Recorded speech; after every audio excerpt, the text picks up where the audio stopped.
It's currently 2:49 a.m., but I wanted to record this because I wanted to share that I am currently on a healing journey with God, and it has been showing and revealing a lot of things to me. I thought that I was healed enough, at least, but God has really showed me that I was viewing my relationship with Him with the way I was viewing my relationship with everybody else in the world. I dealt with a lot of fear of abandonment, fear of rejection, low self-esteem, identity issues. I didn't really know how to give love or even receive love. I didn't know what it meant for God to love me. I thought that I had to do something for God to love me. I had to pray in order for God to bless me. I had to read my Bible in order for God to talk to me. Just had a really transactional relationship with God, and even though my relationship was genuine, I really did not feel the love of God. I didn't really know what it meant to fully walk in that, and God has been showing me and telling me, hey, I want to work within you. Like, I want to I need to heal you for you to be able to walk in the next season that I have for you. And it has been so painful but so necessary, because just recently some things has been happening, and I've been triggered. I've been getting triggered a lot, and I've been wanting to go into isolation. I've been wanting to not talk to anybody, not being anywhere, and just being in my little bubble. It takes vulnerability, and it takes honesty with God and with how you're feeling. So I stumbled upon 1 John 4:18, and it says, there is no fear in love, but perfect love casts out fear, for fear has to do with punishment, and whoever fears has not been perfected in love. And honestly, this brought me to tears, because it says there is no fear in love, and I felt like for years and years I've dealt with fear. I lived in fear of an abandonment, fear of rejection. Like, I'm not good enough. I had to perform for people to really like me, for people to care for me. So I lived in that, and I realized that I don't really know what it felt like to be loved. How does it feel like to even give somebody else love? How can I love somebody else if I didn't even know how to love myself? And God has been, it was to the point that every day I woke up, I was on defense. I felt like I had to go on and tackle things on my own. I felt like since I always had to do everything by myself, I had to be the one to continue doing those things, even though God was with me now. Fear has to do with punishment, and whoever fears has not been perfected in love. God does not punish. So my thought was, okay, I'm sinning, or okay, I'm still dealing with these issues that God has healed me from, or I'm still dealing with these issues that I thought that I wouldn't have to have a problem with. Obviously, since I'm dealing with this and I keep repeating it, God doesn't care anymore. And I felt like God was punishing me when things were going bad. I'm like, okay, clearly God is not with me.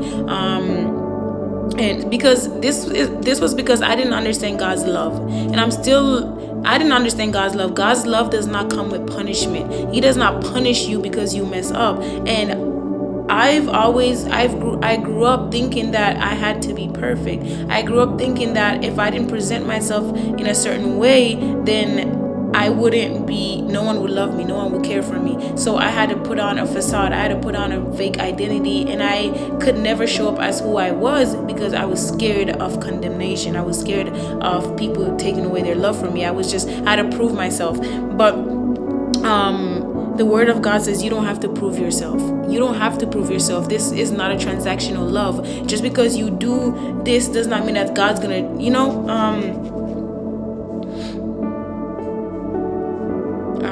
so I developed an unhealthy attachment with God, and I developed an insecurity attachment with God.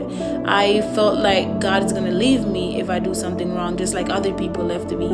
I didn't really understand God's love, and I couldn't receive God's love because I was comparing it with everybody else's love. Like, what makes God's different? I didn't understand what it felt to receive healthy love. And I'm saying felt, but honestly, I'm still dealing with that right now. I'm in this journey of really understanding God's love and really walking in God's love, because a lot of times I mess up. It's like it breaks me, because I'm like, wow, does this mean that God's gonna leave me? And I know there's a lot of people are feeling this way or have felt this way, feeling like God is going to leave you. And obviously a lot of this is also the enemy coming in.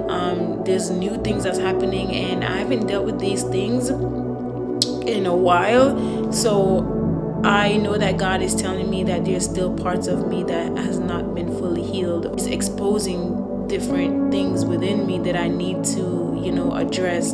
So it says, whoever fears has not been perfected in love. So this is what did it for me. If you're constantly living in fear, that means you're not perfected by God's love. That means you're not walking in God's love.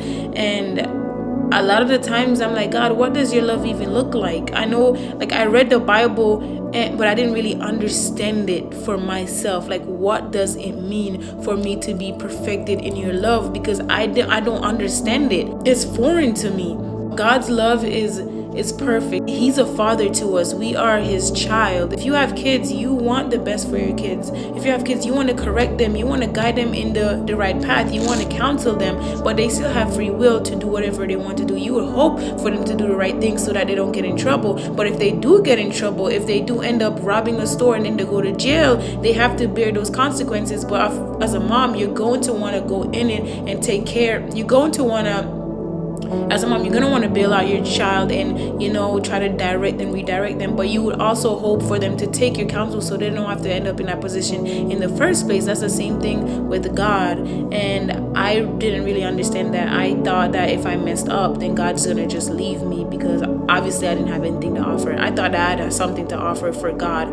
But we do not have to offer something for God, because he loves us. And even if you don't understand that love right now, he loves us and he wants to show you that healthy love. It's okay that you don't understand it right now. I just wanted to share that verse because it's just so powerful. Like, fear and love, it does not go hand in hand. So what are you fearing right now? What is overwhelming you right now? What is it? Financial insecurity? Is it job insecurity? Housing insecurity? Friendship insecurity? Relationship? What is this that's causing you to be overwhelmed with fear? It made me reflect on my situation. There's so much fear. Am I allowing myself to receive the love that God has for me and wants to give me? Courage is not the absence of fear.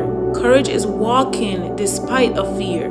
So even if you're fearing something, because as humans, we're going to feel things, still walk through it, because that's how you build up courage. That's how you build up God's love. That's how you see and receive God's love.